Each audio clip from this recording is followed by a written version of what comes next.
So that certain Aquaman starlet is being put on blast in the media. Why? Because they say they can't afford their charity donation obligations. You know those promises they made to the CHLA? Can't afford that one. They can't afford the decision against them either, despite what they wrote in their op-ed. But you know what they could afford? Apparently, they could find the money to rent a 13,000 square foot mansion while at Virginia with the trial. $22,500 a month. Yeah, that was no problem. But this other stuff, oh, it is. So hey there to all you fine folks on this fine day, by the way. I hope you are doing excellently. And I mean, really, imagine this. Imagine going on the stand in a 6-week trial saying, I can't make good on the pledges that I made to sick and dying kids. Why? Because I got to live like a pauper because of JD. Only to have the media put you on blast because you've rented a home that, again, 13,000 square feet, $22,500 a month. This, it sits on an acre of land. It sports a tennis court. It has a home movie theater. It has 8 freaking bedrooms attached and a pair of sweeping staircases in the entryway. Yeah. You're living like a pauper, baby. Now, when we're talking about this, I want to be very, very clear about something, too. I don't begrudge anyone doing anything that they want at all with their money. It's your money. You make it. You spend it how you want. But when you want to go on the stand and you want to point the finger at another person, first of all, you want to say that they're reckless with their money. Oh, look at that bad guy over there. He grossly overspends. Oh, those are lies about me consuming $500 bottles of wine, by the way. Yeah, maybe. Just maybe don't let people find out that this is part of the place that you rented. Private tennis court of the home at the bottom of a sloping backyard under the sunny Virginia sky. I mean, really drink that in there. Here's another fun one. This home includes a professional movie theater complete with reclining seats and a projector. I mean, look at that right there. Yeah, you're living the meager life. You're just like all of us plebeians out here, right?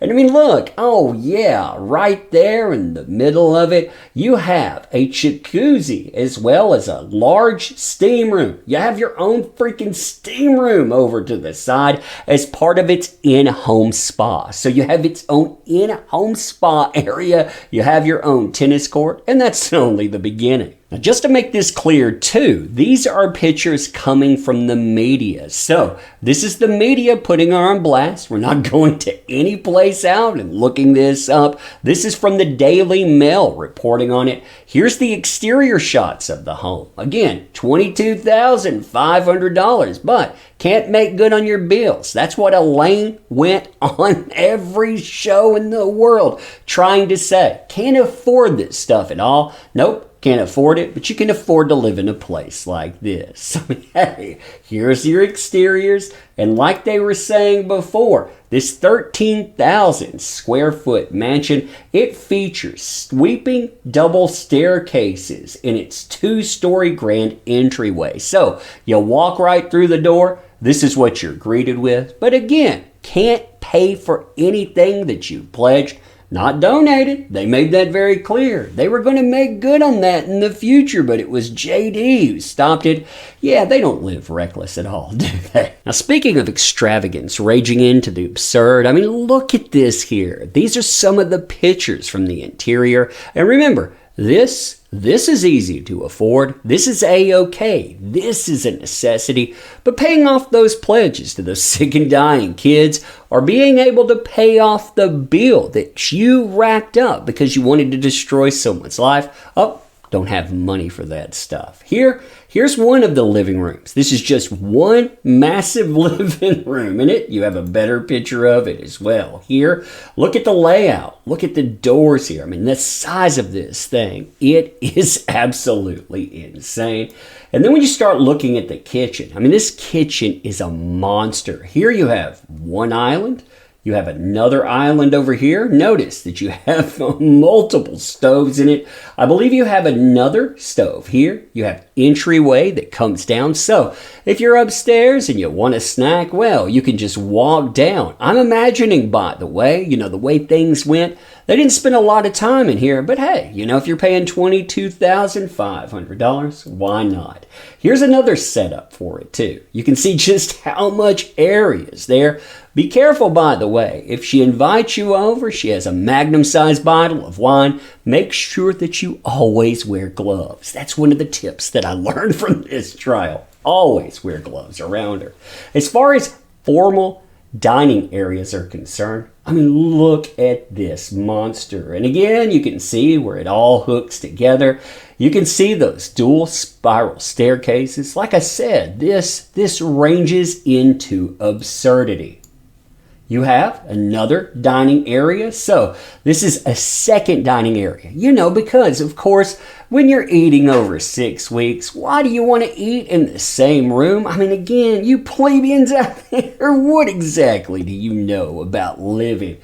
Oh, it's so gross. Here's one of the bedrooms. There's 8 of these all told, by the way, because, when you and maybe a little bit of your entourage comes together, bam, you're going to have an entire mansion to drop them off. Here's yet another massive bed area. Look at this, by the way. It's so big that this is most people's living room area. It's just attached to the bedroom. You have enough seating over here by the bed, by the way, that you have 4 seats surrounding. Again, this is like 3 rooms for most people, but hey, again, you need that, right?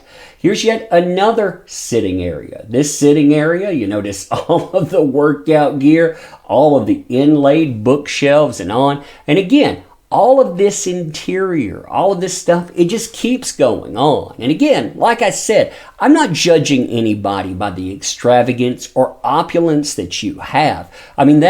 That's your business. Again, your money. You do whatever you want with it. But don't pretend for a second that it's someone else's fault that you don't make good on pledges, that you can't, again, make good to sick and dying kids. That's what she gets mad about, by the way, when people talk about sick and dying kids.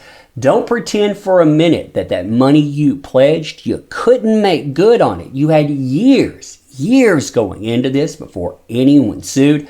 Didn't try to pay any of that off. Now she's saying again through her lawyer Elaine that she cannot afford to pay for anything.